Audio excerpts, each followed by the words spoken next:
On behalf of Apna Triangle, I have the honor of introducing Miss Meera Goyal, a renowned painter and watercolor artist. Let me begin by asking, how did it all start? I was interested in drawing since very childhood, and there was I never saw any problem. If I like it, draw.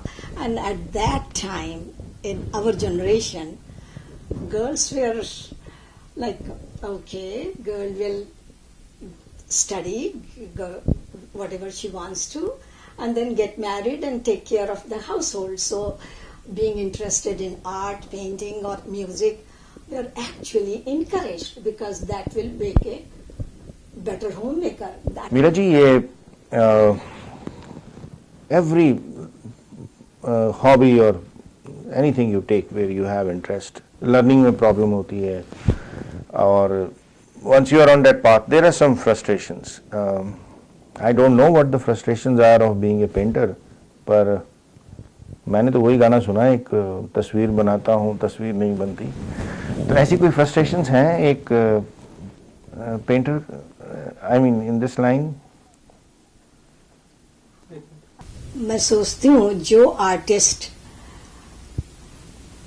Painting बनाना और उससे रोजी के बारे में मतलब बेचना और अपना घर चलाना, इस तरह से उनको ज्यादा फ्रस्ट्रेशन के चांस हैं कि अगर ये जितना डेडलाइन तक बन नहीं पाई तो, और या तो नहीं बिक रही है तो क्या होगा, और इस तरह के. लेकिन मेरी पेंटिंग मेरा पेंटिंग करने का मकसद पूरा है टोटल एंजॉयमेंट.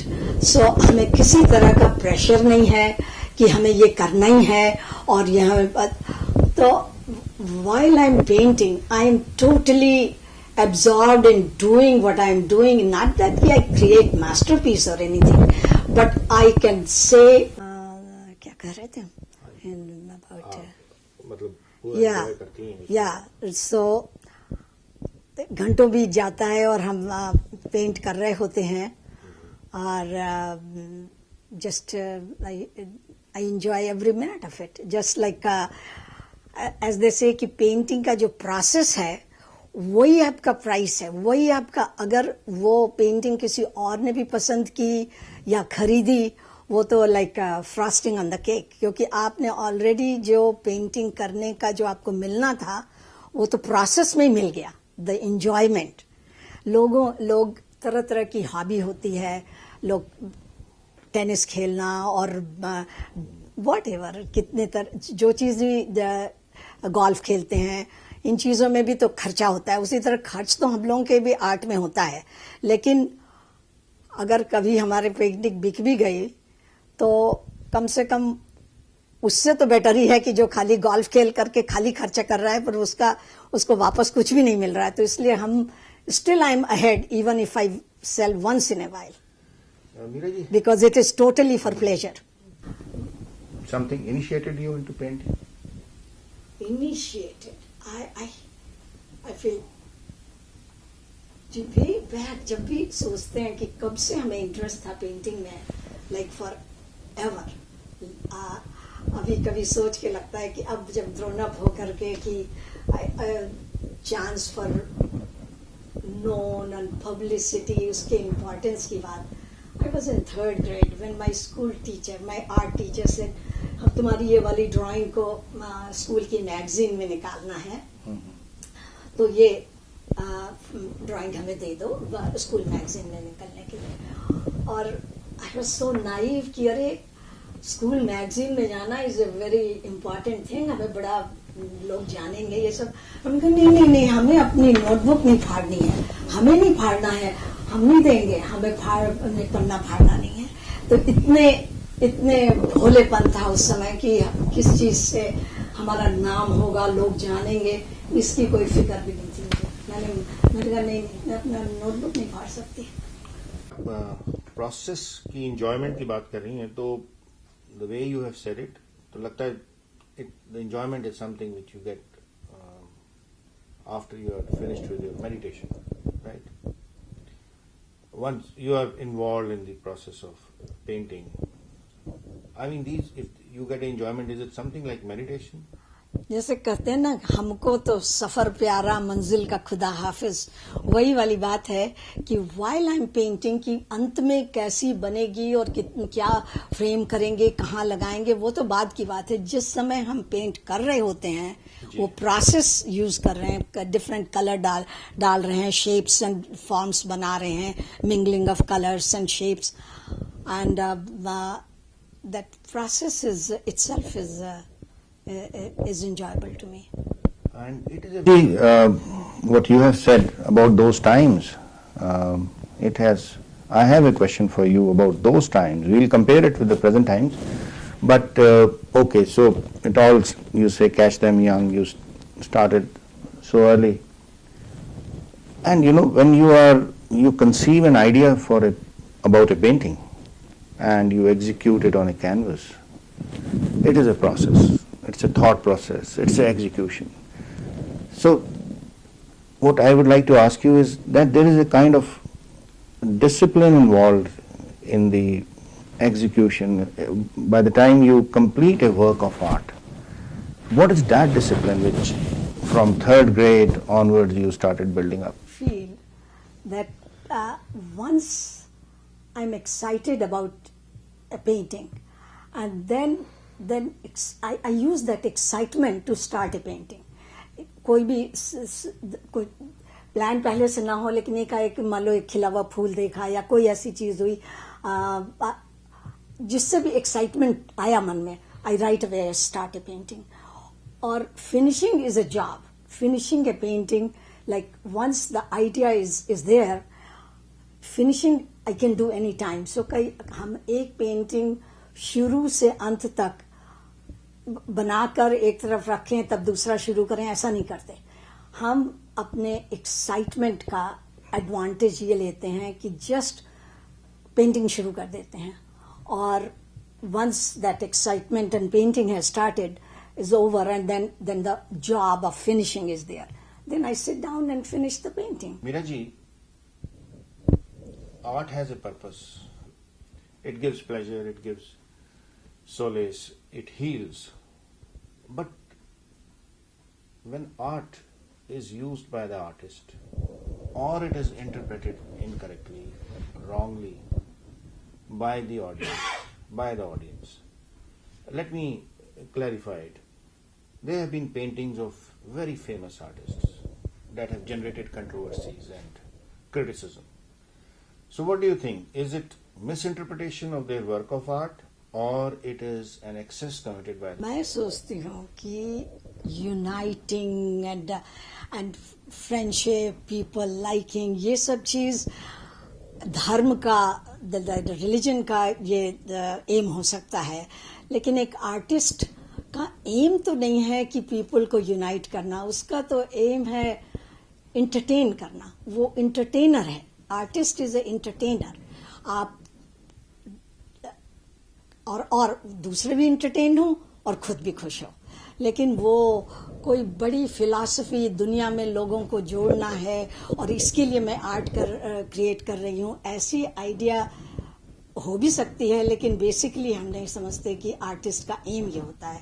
उसको एक्साइट करना है, लोगों का इंटरेस्ट, दोनों लोगों का अटेंशन मिले उसको, और लोग लाइक करें, ये तो अच्छी बात है. मीरा जी, M.F. हुसैन की पेंटिंग्स थी जिनका डिपिक्शन जो था उसने कम्युनल वायलेंस इंसाइट किया.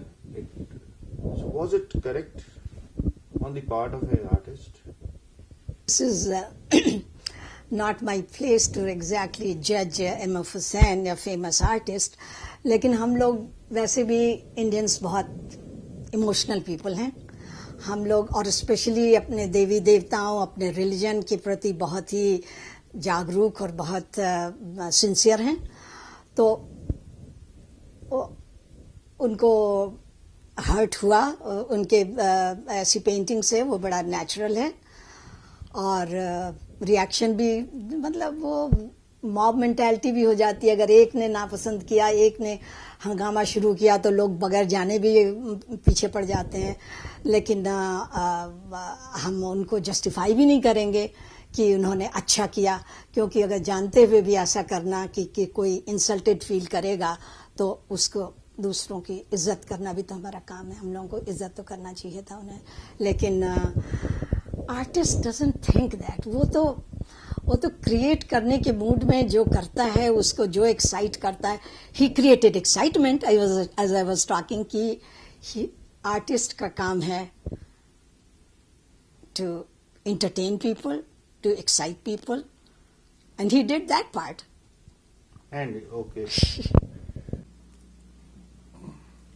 Meera ji, so it all starts with the exciting thought, and then I ride the wave.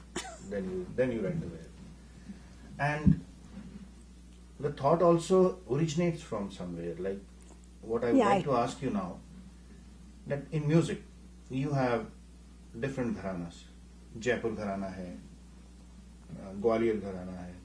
There are many schools of, which have a particular style of singing. Similarly in painting, you have different schools. Bengal school के बारे में सुना है, Madras school. You have paintings where different styles are so predominant. Tanjore paintings, Rajput paintings, and then you have these very famous artists, painters, M.F. Hussain, Amrita Shergill. So where do you draw your motivation, or are your styles influenced by some of these? Do you justify this? That boggles my mind too, कि वो बेचारे पुराने artist Van Gogh and all that जो भूखों मरे, आज उनकी painting लाखों में बिक रही हैं और वो उनकी लाइफ टाइम में उनको लेकिन ये भी कहते हैं अगर लाइफ टाइम में आर्टिस्ट को बहुत सक्सेस मिल जाता है, सक्सेस मीन्स मनी, देन उसका आर्ट सफ़र करता है.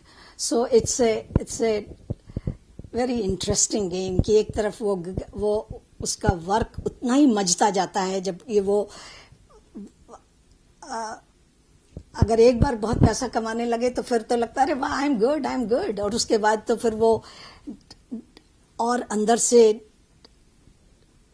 जूझना और कि हम क्या बेटर कर सकते हैं, क्या डिफरेंट कर सकते हैं, कैसे इम्प्रूव कर सकते हैं, इसकी कोशिश नहीं करेगा. लेकिन हम आपको एक एग्जांपल देते हैं. हमारे एक जज थे, हम बहुत आर्ट में इन्वॉल्व होने से इस तरह के बड़े आर्टिस्ट और जजेस और उनकी बात सुनते हैं. तो उन्होंने लेक्चर में ये कहा था कि how you price your painting price always goes up or stays the same. It does not go down.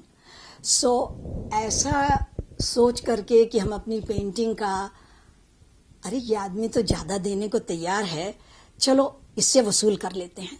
आपने ज़्यादा मांग लिया और अब आपने ही अपनी पेंटिंग का दाम वो बना लिया.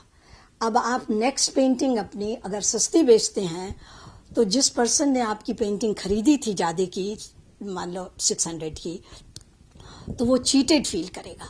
उसको लगेगा कि ये तो हमें बड़ा धोखा हो गया, लुक एट वो पेंटिंग तो उसकी अब इतने की मिल रही है. तो इसलिए इस बात का आर्टिस्ट को ध्यान रखना चाहिए कि अगर आपने अपनी प्राइस बढ़ाई, आप क्या बढ़ाते हैं, प्राइस तो वो होती है जो देने वाला देगा. अगर कोई बायर ही नहीं होगा तो आप अपनी पेंटिंग का ज़्यादा प्राइस लगा करके आप बेच नहीं सकते, तो that's not the market value. लेकिन अगर किसी बार एक पर्सन ने खरीदा, now you are stuck.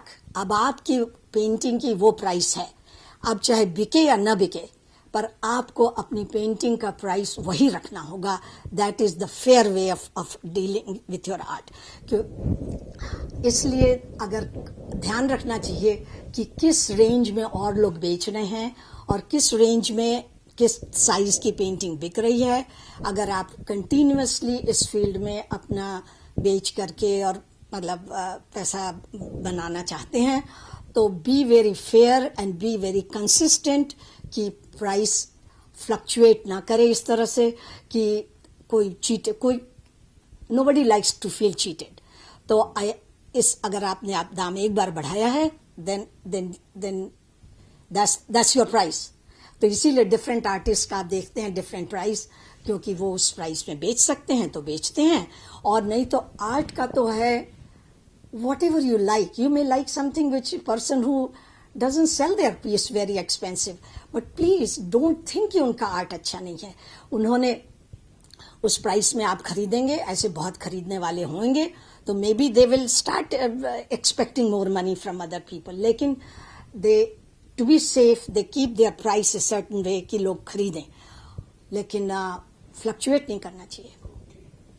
And by doing so, he remained in the news. I mean to say, somehow, how do you assess the value of a painting? You say, okay, ये couple of dollars की है, ये $100 की है, ये millions की painting है. So जितना आप न्यूज में हैं by your creativity or otherwise, so आपकी what do you call, something like share price, आपकी प्राइस बढ़ती है. कहना था कि उनसे मैंने सीखा कि use big brush and make bold lines, and finishing जरा मना जो बाद में करना हो फाइन ब्रश से करो, लेकिन just be bold and like more fresh. Do not overwork, just keep your work fresh. और विंडल मोर का था कि when you are working, things happen, and then think of something to incorporate that happening thing into your painting. And Betty Lynch, she was a great in negative painting. That I really learned from her, to how throw some color on the paper, and then the mixed color will mix, and somewhere it will be mixed color, somewhere yellow and green or will be separate, and somewhere if it is together it will become blue, and like that. And watercolor की beauty यही है कि ये they mingle and create a third color, और overlap, कहीं अगर ज़्यादा dark होगा, कहीं कम होगा. So I mean, it creates lots of different shades, and lot of unexpected thing happen. That's the best part. That if it is good, we say I did it, but actually it happened on the paper. Or if it messes up, then of course that is the challenge that you have, and then that how to fix it. Like so watercolor, my most favorite medium to work with. The watercolor and oil has this difference, like it goes just the opposite way. In watercolor, we go from light to dark. Wherever I want my painting to be white, original watercolor paper. Original paper you leave there, and do not paint. You never paint white paint in a watercolor. Ji, in response to the first question, you said 60s में जब आप third grade में थे, आप ये शौक हुआ, और उस वक्त you said there were innocent times. तो आज के वक्त, in the present times, in these competitive times, if a child who is interested in painting and he is into painting and he tells his parents कि नहीं मुझे engineering college में नहीं जाना है, I will go to JJ School of Arts in Mumbai. So, what advice will you give to those parents how they should approach? What? This is such a difficult and personal question. It is between parent and child, and how much that child wants. Parents, only those parents know, and how the child's drive is, and these things can be judged. I mean, यहाँ बैठ करके हम एक decision भला किसी और parent के लिए कैसे ले सकते हैं कि उनको क्या करना चाहिए. लेकिन this is something I would say कि कंप्लीटली नॉनसेंस करके टाल भी नहीं देना चाहिए, क्योंकि लाइफ में मनी की ज़रूरत तो होती है, लेकिन money is still not everything. Money is still not everything. If that brings pleasure to that child, but जीवन में पैसे की भी बड़ी ज़रूरत होती है कमाने, मतलब एक अच्छी ज़िंदगी के लिए. So it's such a dilemma that maybe Maybe you have not faced this dilemma as a parent, as a painter. No, I have not, because none of my children wanted to paint. I remember my son making a comment one time, like, one artist in a family is enough. Because he liked my work, it's not that, but artists are temperamental people, and just so he was kiddingly saying that, oh, one in a family is enough.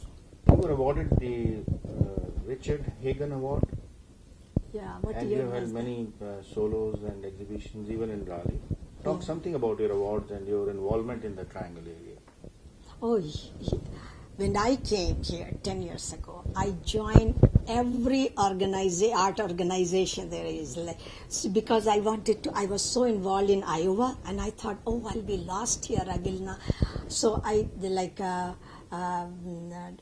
Durham Art Guild, Fine Arts League of Cary, and Watercolor Society of North Carolina, and Visual Art Exchange, all these organizations that I found, I joined them all. But then later, when I'm completely happy, very happy with my Fine Arts League of Cary involvement, and this wonderful group of artists, and they volunteer more, it is a kind of volunteer organization. तो आपके solo shows भी होते हैं? या सो मेरे यहाँ city hall में हुआ था. अब ईयर तो सारे लिखे हुए हैं, किसी वेबसाइट में है आपकी www.meera.com. तो वो सिटी हॉल में, जॉर्डन हॉल में हुआ, और ग्लेनियर में हुआ. I mean there are so many venues that I had solo. Lalit Kala academy में I felt so like coming back home, जहाँ से स्टार्ट किया अपनी पेंटिंग. इंडिया में हमारी ओरिजिनल ट्रेनिंग हुई एज एन आर्टिस्ट, और यहाँ इतने वर्षों रहने के बाद मुझे ललित कला एकेडमी, जहाँ ज्यूरीड शो होता है, वहाँ मुझे अपॉर्चुनिटी मिली. 2006 में मेरा सोलो शो हुआ था. आई थिंक कि हम 48 पेंटिंग्स लेके गए थे यहाँ से. और ये रॉबर्ट हैगन अवार्ड भी आपको 2006 में मिला था, राइट? नहीं, वो तो आयोवा में हुआ था. 2006 तो यहाँ आने के बाद की बात है. वो आयोवा की बात है. वो तो और पता नहीं लिखा होगा कितने साल पहले था. वो तो आयोवा की बात है, रिचर्ड हेगन अवार्ड. और ये वाला तो यहाँ आने के बाद 2002 में हम लोग यहाँ आए हैं. 2006 में इंडिया में हुआ, and I felt really good कि. And over there the curator said, if ever you want to come back, let me know. So I was so pleased. लेकिन एकदम कहते हैं ना, एक ड्रीम कम ट्रू हो ही गया. तो अब दोबारा इतना एफर्ट करके सारी पेंटिंग अनफ्रेम करके ले जाना, दोबारा फ्रेम करना. और बट इसमें मेरे हस्बैंड का बहुत ही सपोर्ट रहा. मुझे बल्कि झिझक लग रही थी कि इतना खर्च पर खाली ईगो ग्रेटिफिकेशन है, और है क्या. तो कहने लगे, so what, we'll do it. And इनका ही उत्साह से और उनके ही शौक से और खर्च से सबसे हमारा ये ड्रीम पूरा हुआ. I was very pleased. Meera ji, चलते चलते I like to ask you, हमारे जैसे कई रीडर्स होंगे अपना ट्रायंगल के जो इंटरव्यू देख रहे हैं, जिन्होंने कभी पेंटिंग खुद की नहीं है हाथ से. अप्रिशिएट जरूर करिए. तो ऐसे लोगों के लिए जो पेंटिंग करना चाहते हैं, खासकर आपका ये बातें सुनकर, इंटरव्यू सुन के देख के, तो how should they start? That reminds me, हम आयोवा में जब थे तो मैंने बहुत सारे 1 day just 3 hour painting classes teach किए थे, जिसमें एक थोड़ी ग्रीटिंग कार्ड बनाना या जस्ट ए स्मॉल समथिंग, एक बटीक का पीस करना. कई बार हम जब एग्जाम्पल दिखलाते थे तो लोग कहते, ओह आई कैंट डू दिस. ये तो तुम तो आर्टिस्ट हो, तुम कर सकते हो. But I say I tell you and you will do it and you will make this. तो थोड़ा गाइडेंस से, और छोटे पीस में, बड़े में गलती होने का चांस ज्यादा होता है. एक छोटे से पीस में गलत क्या होगा. I mean people will make their own little card and be so happy कि I made it. So I will guide them. और वो many years I did that class in Iowa. ऐसी कोई कर रहे हैं आप?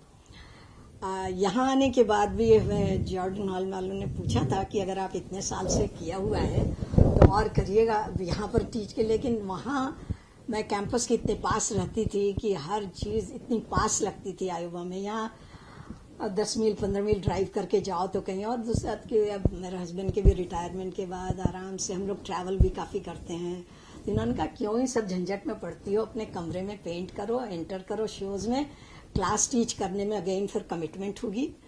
तो और फिर वो भी शौक था, वो पूरा हो भी गया। लेकिन हाँ, मंदिर में हर साल जो समर कैंप लगता है उसमें मैं वॉलंटियर करती हूँ कि 4 वीक का कैंप होता है, मतलब एक वीक के 4 कैंप होते हैं बच्चों के।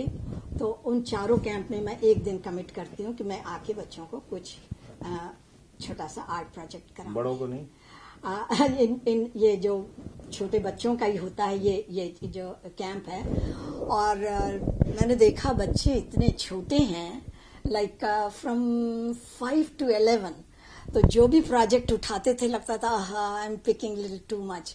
तो अब आई हैव लर्न स्लोली कि डू वेरी सिंपल समथिंग। और 50 बच्चे एक बार में। अभी लास्ट वीक में गए थे, नेक्स्ट वीक में हमें फिर जाना है हिंदू मंदिर। हाँ, ये जो मॉरिसविल में जो मंदिर है उसमें। तो आई एंजॉयड थॉरोली वैसे तो। और इंटरेस्टिंग थिंग ये है, इतने छोटे बच्चे और बड़े कोई बच्चे क्रिएटिव, जो मैंने बताया उससे भी कुछ फर्क अपने मन का करते हैं। तो then I am really excited. हमने कहा देखो इस बच्चे ने मेरे इंस्ट्रक्शन को ही नहीं खाली फॉलो किया, बल्कि अपने मन से कुछ किया, कुछ भी किया। वो ये नहीं कि बेटर या वर्स नहीं, उसने अपने मन से कुछ किया।